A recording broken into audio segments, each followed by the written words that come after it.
This is the Benjamin Zulu Global. Welcome our viewers from all over the world to the home of the Heart Matters. We're converging to learn together because when you know better, you can do better. And a better life is what we all want. Better work life, better family life, better personal life.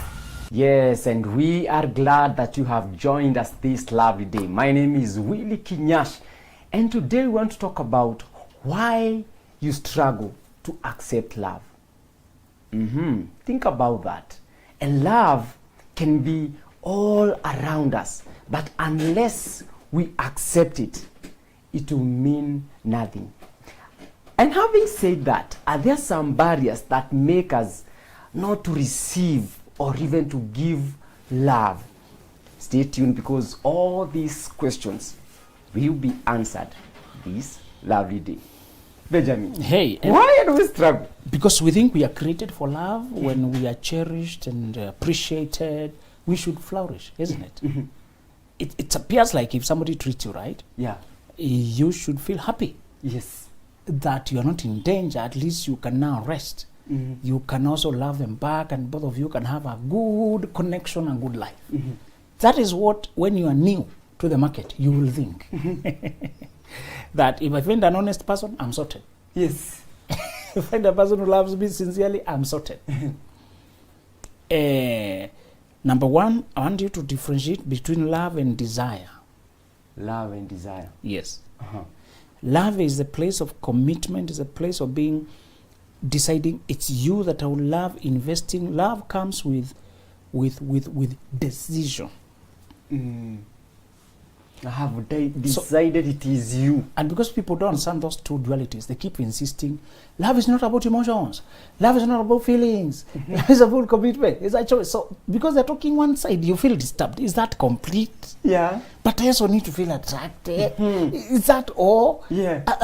So love has vows and promise. And I will stay and I will be here for as long as we are loyal to each other. You are the one I love. So love has a lot to do with you committing to stay, to hold. It's what you decide to have.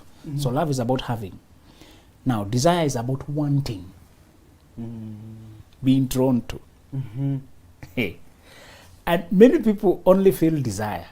So you'll be attracted, you'll desire people who click with you emotionally, and there's a vibe, and there's a connection, and there's all this energy and butterflies and chemistry. Yes. Desire is very titillating. It's very exciting. It enlivens you and takes you somewhere. You start dreaming and fantasizing. You get wistful and childlike. Love is a beautiful thing. So desire, it's so strong and pleasant. It's what we sing songs about. It's what we praise people about. It's what we, Write poems. yes. Desire it's very exciting. Yes.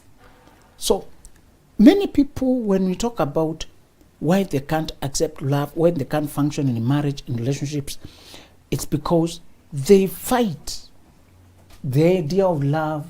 They only want the desirous, the desire, the feeling. You need the two in marriage. But many people marry for desire only. What is the difference? So love is the house. Desire is the fire, is the warmth, is what makes it our home. So love is the structure. For example, I decide to love you. Of course, I'm drawn to you, I'm attracted to you. But before you decide to do life with a person, love and life go together.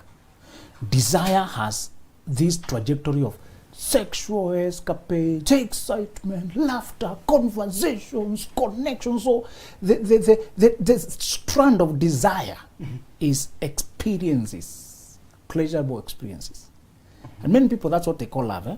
Yeah. And if that is not love, then I don't know what is love.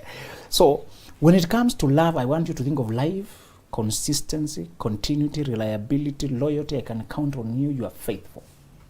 Wow. The strand of love, the strand of life, strand of desire, the strand of experiences, pleasure, fun. You're supposed to merge the two and now form a marriage. Yeah. But because you need to grow to function in love. Desires are so natural. You don't need to work on them too much. They keep even surprising you. Find yourself desiring a person you had not even thought about. Yeah. Their voice, something about their voice.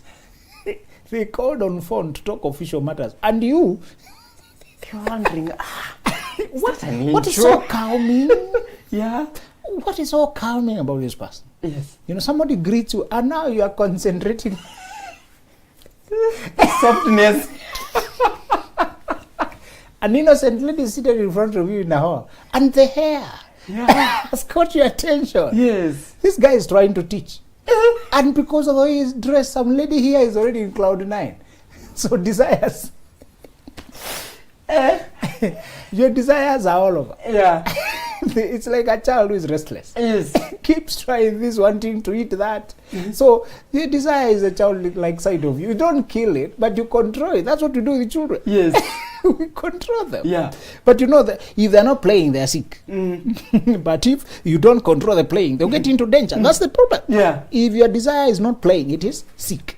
You have a problem. Yes. If it is totally still like this, you rush to hospital. You rush to hospital. Yes. Doctor, this one is not okay. Yeah. They are not lively. So when they come to lively, now they start picking glass, picking this. You wondering? And you start controlling. Yeah. So now that's how your desire behaves. When it is too quiet, you are sick. You are not okay. And you can, you can see people whose desire is quiet. They're just there. They see you laughing. Why are you laughing every time? Are you laughing after me? Take life seriously. They're sick. When your desire is healthy, it is all over. Once to test this, check the other, check the other. So your work is to control. Now, many people, because we don't understand those two, when we mention why they can't accept love, they click the good feelings. And they mistake that for what we are talking about. So whenever you talk about love, remember, love is where you camp, is where you come and now offload. It's where you plan your life. It's where you'll have, when you talk about falling in love, now we're describing desire. We don't use that term, but that's what I fell in love. I did not even realize it. I fall so fast. These are desires that are not controlled. You've just not learned how to rein in on your desires. They keep going all over. And your desires are informed by your dreams about what is sweet, what is pleasurable, what you lacked, your deficiencies, your unconscious compulsions, and your associations with the parent fingers and childhood memories and fantasies and unfulfilled wishes. Your desires are it's a cocktail of your problems, your wishes, and all your journey, your personality, where you came from. You also don't know the ingredients very well. Neither can you describe it to anyone. You just know it keeps churning, churning. Your desires produce your urges, produce your appetites, produce your temptations, produce your cravings. That pot, please study it. You are going to be a student of your own desires for quite a while. But when you are curious, you get to manage them sooner. Unmanaged desires can land you in prison, in trouble. You lose quality relationships, you lose resources, you lose money, you lose jobs. Unmanaged desires are dangerous. All right? So it's the craving for pleasure, for aliveness, for connection, for transcendence. It's the cravings, the yearnings in your soul. And they are okay. You just need to know where to direct them. Your child has appetite. Just need to make sure they are not eating poisoned food. Otherwise they will die. Yes. It's that side. So when you keep your desire alive, when you keep your desire active but controlled, so that you're taking it where you belong. You want your child to eat at home, isn't it? You don't want your child eating everything they see. The desire is the child side of your personality. But you want them active, alive, playful, isn't it? That's how you know they're alive. That's how you experience life, energetic. All right? What we are using here is the desire side of life. Is how you're excited to do your job, how you're excited to converse. But when it comes to love, love speaks to having your mind. Desire speaks to wanting. I want that. So you're supposed to have whom you want. But we'll discuss this more later in our next philosophy class. But yes. I'm wondering how there is someone out there who has these desires, they are too high. How do we balance these desires? Because you say that our desires can make us get into trouble. Yes. How do we balance these desires? So we have many categories of desire. We have urges, we have cravings, we have compulsions, we have wanting, we have wishing, we have reaching. When you wish, you imagine. When you reach, now you go for it. So if you find that your desires are obsessive, compulsive, it means they are coming from a place of wound. You heal the wound. All right? Your desires are supposed to be in your control, so that you think, I think I want to make some ugali, and you make ugali. You have desired ugali, made. Not that I want ugali, you grab somebody's. Ah, I see. So they should be in control, so that you are planning how to fulfill them within the right way. So many people feel sexual urges when they are young. They tell me, I'm addicted to masturbation. Oh, this pornography. Because he can't control the desires. He goes for the shortcuts that are harmful, that leave him conflicted, and his conscience disagrees with him. So today when we talk about functioning in love, why you struggle to function in love, we are saying which kind of love. We are not just talking about desires, longings, cravings, crashing for people, infatuation, engulfing yourself with dreams and fantasies about this person. That's not love we're talking about. Anybody can fantasize, don't they? Yes. He wishes were horses. Beggars would ride, because wishing is easy. Yeah. So that aspect of you of fantasizing when you're in your bed is not love. It's just childish desires that are uncontrolled. And you can't even afford. One reason we delay gratification is so that we can afford to buy the gratification, isn't it? Right now you want a Mercedes-Benz, but why don't you have it? You're delaying it to prepare. Yes. To gratify it. So one reason we learn to wait, to tell our desires to wait, because we can't yet afford them. What you're desiring requires you to grow first. So you can go there. A class 3 child asks you an algebra question. They desire to learn algebra, but they're only in class 3. So you tell them, you'll have to wait and study other intermediary lessons later.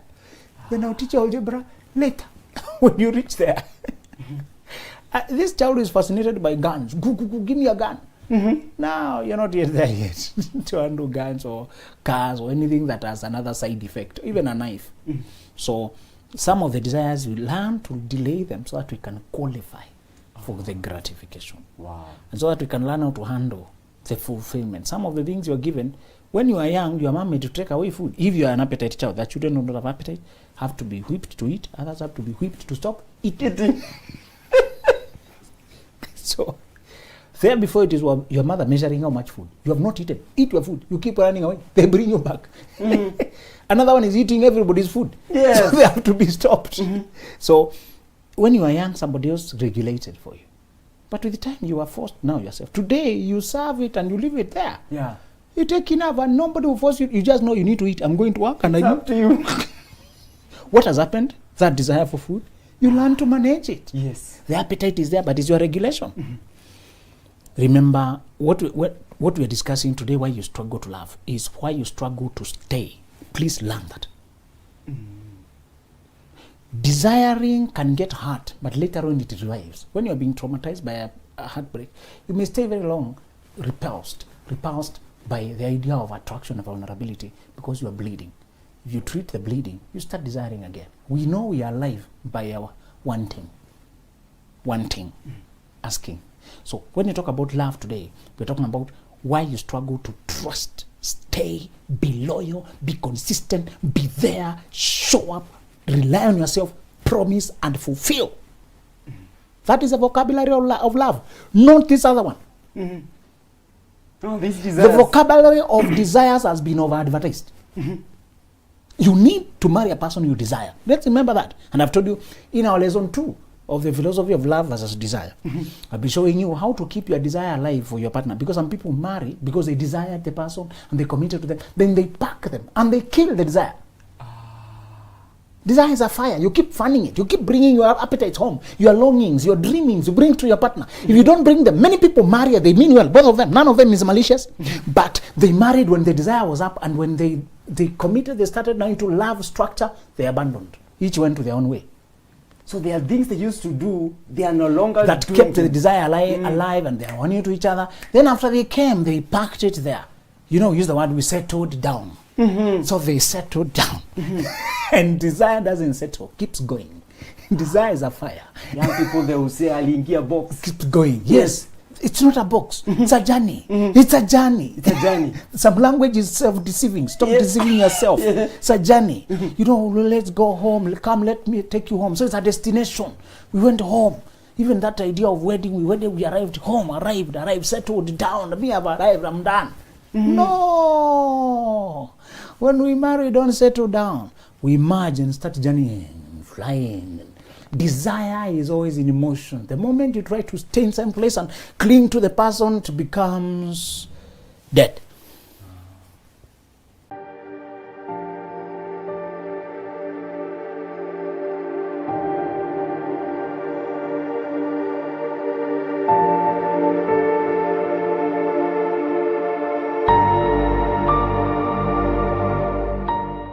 So we keep on moving. You can remain in love relationship, in marriage, in love structure. Desire died. One of the places I'll be teaching is that what happens when you kill desire at home, it begins to sprout up elsewhere. Because desire is what makes you feel alive and connected. So why you struggle to love, number one is because you have never seen anybody who loved and stayed. You have never seen anybody who was loyal and reliable. You have not seen it.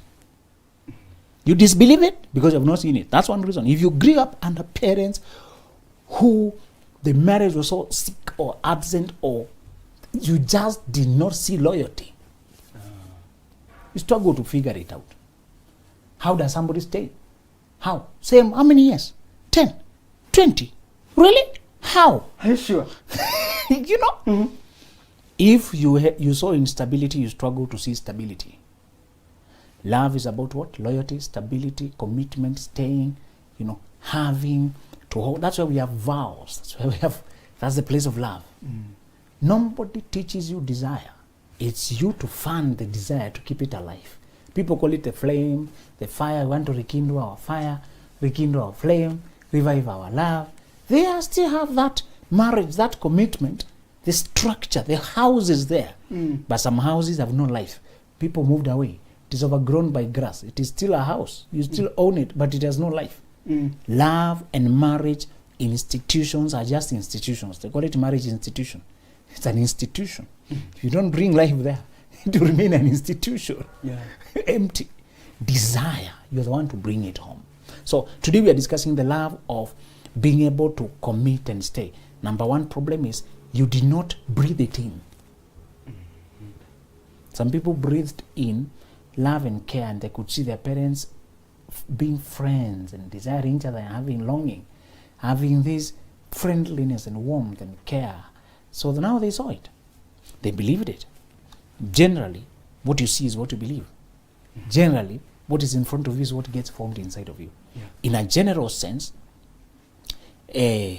what is before you becomes so real that for me to describe another abstract thing to counter what you saw, it's a lot of work. If you're struggling to believe that marriage works and people can be honest and loyal, some people have not seen anybody is faithful, so they struggle to see what is it we call faithfulness. Is it even real? Everybody they know is cheating. So they're wondering, who is this you are calling faithfulness? The faithfulness, what we're describing is that when you have seen love, sincerity, care, and friendship, you learn to believe that it is possible. Number two, why you are struggling to accept love, to know that it's because you're being taught like you are only significant when you are giving. Some people, receiving is very foreign. They feel like they're being a burden. When they describe their need, they're disturbing people. They feel like they're being too much. Some people grew up only to give, to take care, to watch the other person, to look out for the other person, to live the other person, babysit the other person. It became so natural to watch out over the other people that watching over their own needs is totally foreign. And to sit and person to serve them tea, cook for them, buy them something, take care of their affairs and live lift their weight. It's very disturbing. This happens a lot to firstborns. Yes. And people who are parentified to take care of other children when they were also children. That became their default. That their relevance in this world is when they are giving. And I told them, if you don't conduct a mental flip before you marry another taker, another burden, another person you have to carry, the person who is used that you always take care of issues, and you don't learn how to be helped. Do not marry if you are default, although you don't know whether you think the whole world operates like that. Yeah. This is a danger of ignorance. You can die because of what you don't know. The world does not operate like that. You are oriented badly. You need to marry a person who can give you, pour into you, live to you. When a giver marries a giver, it's a magical connection. They take off both of them. It's a rhythm of pouring into me, I pour into you, pour into me, you live there, I lived here. So the second reason you're struggling to accept love is because you've been oriented to be the one who's giving, who is lifting the other, who's taking care of the other. The third reason you'll be struggling to accept love. And some of these reasons, they are rooted back in your childhood. Others are rooted in your philosophy. Others are rooted in your environment. We are so affected by environment that where we are standing, we take in the energy. We take in the energy. You can come from a very healthy family, but from the time you left home to the way you went to college, groups you went into, you are exposed to such a rotten world that you begin to think, oh, it's fake. You start saying vanity of vanities, like the preacher. You start getting frustrated. So there's something called psychological models. Your reference point. What you think leads to what? What you believe inside of you leads to what? Somebody can see so much disappointment with women that they settle to say, no, trusting a woman is dangerous in this world. The day they find a woman who's actually genuine, worthy of trusting, they will pour that vibe onto them. They'll treat them the same way. And although they may desire them, now people can desire you when they are not capable of love. Yeah. You can distinguish now. We have explained what is the difference. Yes. People can be so attracted to you, appreciating who you are, how you make them feel alive, how you're just so reasonable, how you're warm. Desire. So you have heard girls use this language a lot. I love you, but I'm not in love with you.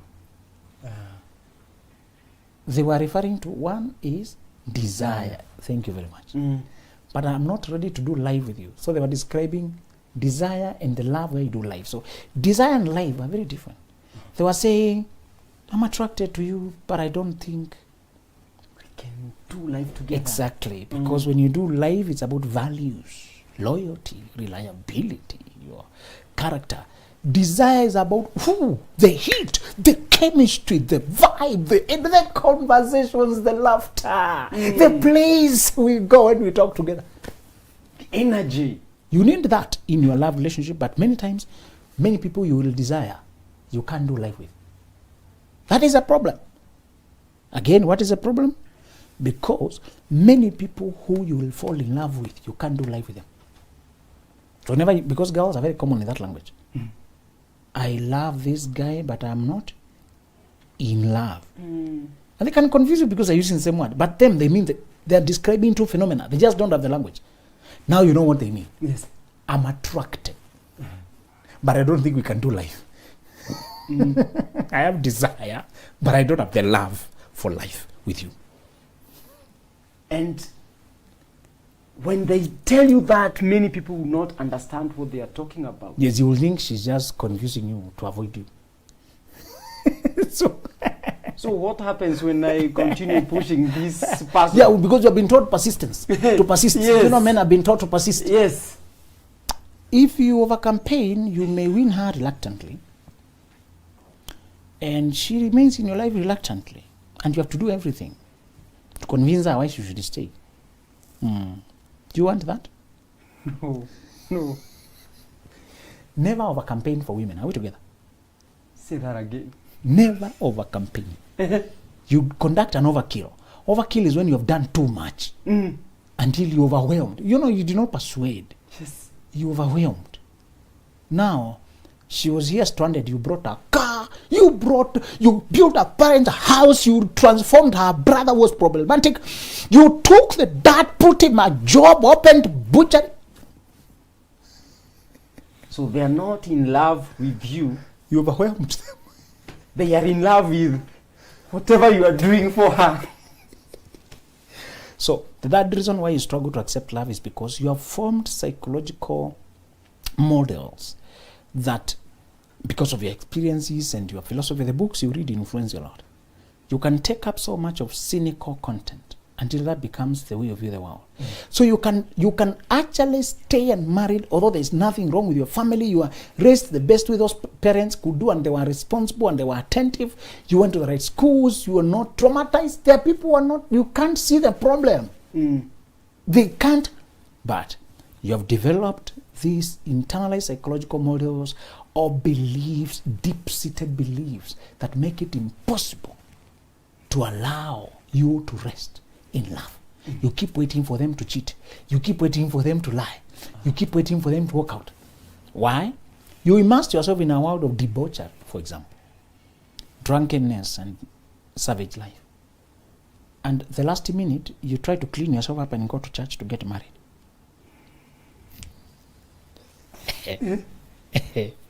There are people who think they can cheat that way.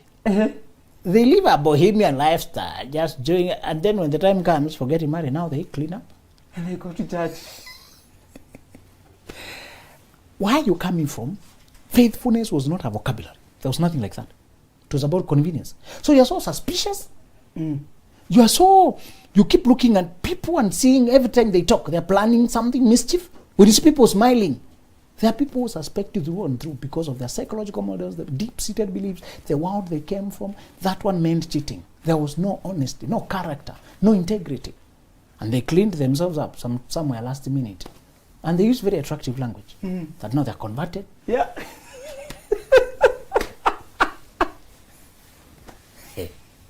Brother so and so. And you feel... and you took this too far to marry them. My brother, let me remind you. Don't marry the people you recruit, people you mentor. Don't marry the people you help. Marry the people you are helping people with. Not the ones that you help. No. Don't save this guy for yourself. Yes. You're not the savior.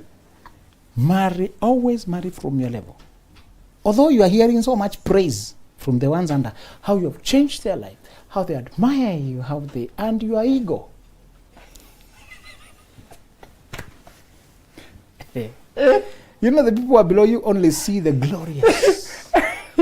But your colleague here appreciates your strength and also questions your weaknesses. Yes. And you are uncomfortable with somebody who's asking, but really we said you stopped doing this impulse buying. Now you have bought another jacket. Don't tell me you have now, your salary is gone. And it is true. Yes. This is a colleague who has observed your impulse spending, for example. And they keep noticing that you run out of money by 20th, you are borrowing. Yeah. But really we are paid the same amount of money. Where is your money? You know, my mother had a crisis next month. Now what is it this time? My grandmother, the other man. What is it this time? My younger sister. But why are you wearing a new jacket? The women who are mature, usually they question. The girls who are immature can't question because they can't see your life in perspective. They have not grown to this level. So if you are weak, you will marry the one who is not questioning. Yeah. Because they're just admiring how you sent them 1,000, how you changed their life. Your colleague here also appreciates how you are grown. I like the way you have. On your birthday, I want you to be put in birthday so that people can give you feedback. Are we together? Stop skipping those. There is no other ceremony that is focused on you. The world is too busy. Yes. Which other ceremony is focused on you? It's only my birthday. You're already done with the graduation. In graduation, that's when you're done with school. Which other day is really the subject? Stop skipping birthdays. You need them. Yeah. For people to say, I've seen Willie grow. You know, some of your friends are savage. I've seen Willie grow. And they comment there, you see, but yeah, that is true. You know, and they show you that people are watching. It reminds you to keep going. Yeah. But those people who have watched you, they don't excite your feelings too much. They'll tell you the They truth. don't stroke your ego. On one side, you laugh, you're happy. Let me tell you, the package you need for marriage is complete package. Stop looking for the icing. People are going for icing. The people who can't challenge them. Let's summarize the things that cause you to struggle to accept love and how to solve them. And we started by differentiating love versus desire. Desire is attraction. It's the chemist. And we said, because singers' music keeps praising desire. You leave me up. So they sing about it until you think that's love.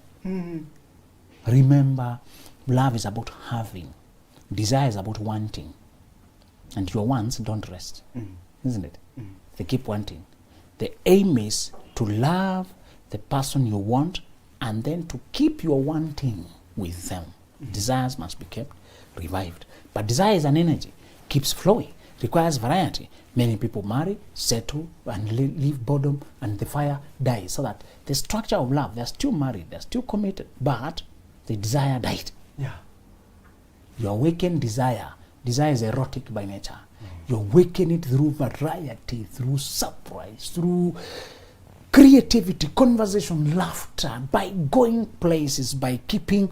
It's not always expensive trips. Sometimes about the new climate you create, the new ideas. You keep that energy between you through playfulness and variety and depth and experimenting and trying things. But you will struggle to accept whether love is real when you have never seen it. When people kept leaving each other and kept hearing the kind of bangs, shouting. In the same vein, if you stay in a marriage that is not working, you're making your children to internalize what they don't want. And they'll grow to hate marriage. Number two, you struggle to accept love when you are conditioned to be the giver. Finally, you struggle to accept love when you have internalized beliefs because of the places you took yourself when you thought you were single. This is my life, I do what I want. You took yourself to places that put psychological models in you that make it so hard to figure out honesty. So hard to imagine truth, to imagine honesty. So that even when you come and find an honest person, your mind can't allow you. You're struggling. You're imagining them cheating. You start calling them 72 times. And they left this morning. They can't even do a show. It's your psychological models. It may not be trauma. It may not be parental problems. You yourself, you lived such reckless lives. A reckless life, you thought, when it comes time, I'll settle that time. I'll settle. Right now, let me. Without knowing that everywhere you go, you soak in the knowledge. You soak in the environment. You soak in the vibe. You soak in the belief. You soak in. You cannot cheat life. There's no such a thing. Stop thinking that way. If you want to live a life of values and to marry, let that be your lifestyle of loyalty and truth and the people you surround yourself with. So that can be internalized. Yes. Wow. Thank you so much. And there you go. Now you know you cannot cheat love. And love is about life. How is your love? When you look at the desires and the love, are they zinaambatana? Where are they? And so we need to understand that love is about life. And so when you love that person, you have those desires. When you come together, make sure that you continue working on those desires, and your love will keep on growing and growing. Thank you so much for joining in. My name is Willie Kinyash. This is the Benjamin Zulu Global. Welcome our viewers from all over the world to the home of the Heart Matters. We're converging to learn together because when you know better, you can do better. And a better life is what we all want. Better work life,